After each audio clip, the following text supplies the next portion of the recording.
Welcome back, Weirdos and Weeboos, to the channel that we can Doge, where today we're going to be playing what I'm going to say is probably the most fun deck I have ever made. It's pretty basic, but it's quite a blast, because this deck gives you cards constantly with regifters and leprechauns, and gives your opponents cards, which triggers this. And it also, you can use those cards to trigger Tankylosaurus. You have four unexpected gifts. You have Kitchen Sink Zombie, who's just Kitchen Sink Zombie. And you have two binary stars. There would be more, but obviously I'm not really in the mood to craft another binary stars for 4,000 sparks just to use it in a fun deck. Not that binary stars is a bad card, it's definitely a very good card. But I've got to spread out my legendaries. Anyway, so, you might be wondering though, there's one thing missing from this deck. This deck would go really well with Bad Moon Rising. Now, while I'm not opposed to the idea of putting Bad Moon Rising in the deck, the reason it isn't in the deck is because one, I'm out of spaces, and to be honest, I don't want to take any of this stuff out. And two, we're running four unexpected gifts, which have a pretty high chance of dropping Bad Moon Rising. I actually at one point forgot I didn't run Bad Moon Rising in this deck, because I got it in so many games, and then I realised it was always from this card. But anyway, maybe I could cut a Cryo Brain or something, but there's not many cards I feel like I could cut to slip in a Bad Moon Rising. And besides, because you draw so many cards, you don't really need an expensive card to spend all your brains on. Kitchen Sink is pretty expensive still. It's only one less than Bad Moon Rising, but I don't think I'd want to get rid of Kitchen Sink, and then having another card that costs even more than him as well as Kitchen Sink would probably put the deck, make it a bit slow when this deck's supposed to be like as fast as possible. You got the Evolutionary Leaps too, which might seem like a bad pick, since Leprechaun Imp is a really good 1-drop, and if you transform it into a 2-drop, you might get something worse. Same story for Regifter, only for the 2 and then 3-drop slot. Binary Stars, yeah, you get a 6-drop, but is that really worth losing double damage and all that? But it's a good target on Brain Vendor. It re-triggers Bedulla Nebula. Okay, I'm a little bit scared of this hand because I don't have any card draw except this, but at the same time, this hand has a massive payoff if I do manage to top deck a Regifter, or if I get a Leprechaun and then a pot of gold. And to be honest, there are so many Regifters in the deck, it shouldn't take that long for that kind of thing to happen.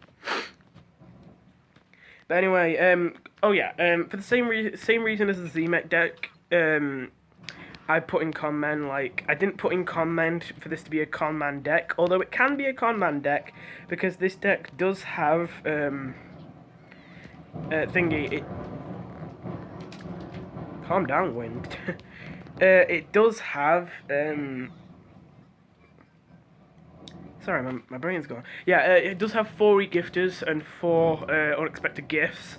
Again, that's for the card draw, not to hurt your opponent, but you can use it for that in a situation where maybe you just get regifters. Oh, that would have been very good if I had any health lost. Well, then again, I guess I shouldn't be asking to get hurt right here. We can't play both of these. If I play the Regifter now, I get a bigger hand, and I get a better idea of what I should do with this card, but I lose the synergy I would get from it otherwise. We're going to play it. It's a combustible. He can't remove that with anything but double Berry Blast, or something along those lines, which doesn't seem very efficient. Or like triple Banana Bomb. Oh wow. Yep, that was definitely the right play. Oh, he could get super here. Then if he gets lucky. Bonus attack would be fine, because though we take 4 damage, it'd be 6 damage. It'd be 6 damage over 3 hits, which I'd be fine with because it charged the block meter so much. +2/+2 would kind of suck. Meteor's alright, because that means we only take 4 damage and lose a 3 that we didn't really care for. One funny way this deck can win is sometimes you don't draw anything, but like regifters and leprechauns, and you just win because they've actually got good stats for their costs. So I have literally just won games by filling every lane with them, and every time one gets killed, I just have another one because I've drawn so many cards. Right, so there goes his repeat loss before it was even his turn. Be nice if we could get a disco note. If he manages to play in this lane, we can just dance as to fill it up. We probably won't need to do that, though. Huh. I don't think it's a bad idea for Combustibles to run that card in their deck, but it is a very rare card to see with Combustible. I see Green Shadows use it with, like, Lima Plurdon, and I see, Thingy. Actually, I don't think I see anyone else. I sometimes see Grass Knuckles use it. But I've literally never seen a Captain Combustible play that card, except for me, and even then I don't really use it that much with Captain Combustible. I definitely think he should run it more, though, because Magic Beans are a pretty good card for Captain Combustible, actually, because the biggest problem with him is that he runs out of cards. He just runs out of steam eventually. And Magic Beans are not only great as started cards, but they're cards that fix that problem. Now, Captain Combustible has absolutely no gravestone removal, so that is not getting destroyed anytime soon. He can front it, though, but we're going to draw 3 cards. Oh. Now, this makes it extremely difficult to decide. Well, we draw 3 cards and do what? This would do 12 damage with this. It's very likely to hit the thingy, the Black IP, so I think this is worth it, even though it might kill our binary. And we've got a plumber now, so we don't need to worry about it. But, yeah. Yes, this is a good spot to be in. Wait, don't be me. Oh, wait, he's already used Meteor. It can't be Meteor. And, boop. Well, that was fun. In fact, that game was quite quick, even though we got a lot of brains and cards and all that. Well, not so many cards as usual, but still. So I think I've got enough time for a second one, as long as it doesn't go on too long. But yeah, this is still, like, probably the most fun deck I've made. I mean, Brainstorm's just the most fun hero. I mean, he's got, like, double card draw for his superpowers, and then double, like, lane filling, which means you don't have to worry too much about having empty lanes and anti-hero and aggro and all that. So that can't really ruin your fun too easily. Yeah, I probably shouldn't have counted on that. I was thinking, right, so as long as my starting ability isn't Dancers, this is a good hand, and I got Dancers. So yeah, I shouldn't have been. I usually don't count on luck, but I guess I'm only playing this deck for fun. Half chance of hitting. Never lucky. And that just charges his block meter, so now we're at a disadvantage.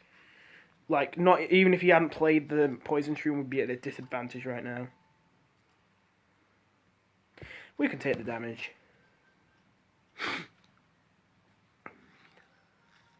Are you serious? Is this what this deck is? Are you ashamed of yourself? You're actually in Diamond League too. You're actually halfway through Diamond League with this deck.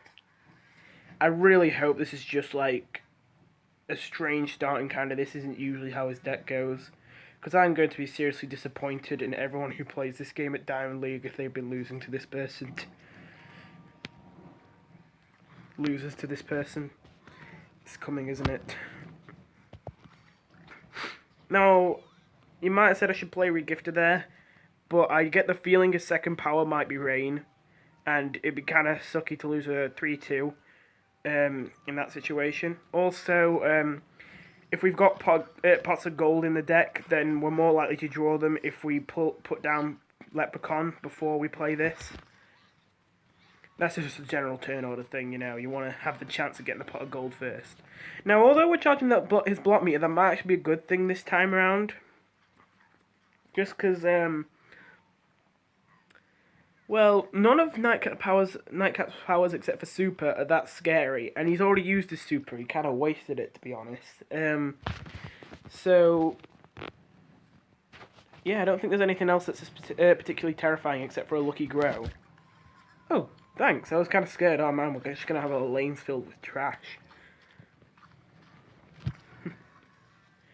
Okay, actually though, since we've got quite a small hand right now, losing lanes might have been a bad thing this time. Well, we are about to block actually, we should be fine. we are going to have a lot of opportunities to get tricks out on this, although we might just not get any tricks. That does happen a lot. This could get us exploding fruitcake, another unexpected gifts. It could get us Bad Moon Rising, but that wouldn't help in this case. Of course, that's how. Oh, you've been playing. I swear, when I've been seeing this deck a lot recently, and I know I've like played it myself quite a lot. So I'm not gonna. I don't have a problem with people playing it. It's just. It frustrates me how lucky people are getting with this. Because when I used this deck, I barely ever got this combo until I was almost dead, and usually I couldn't do it then, and that's why the deck failed for me. Well, it didn't fail, it did the best that it could.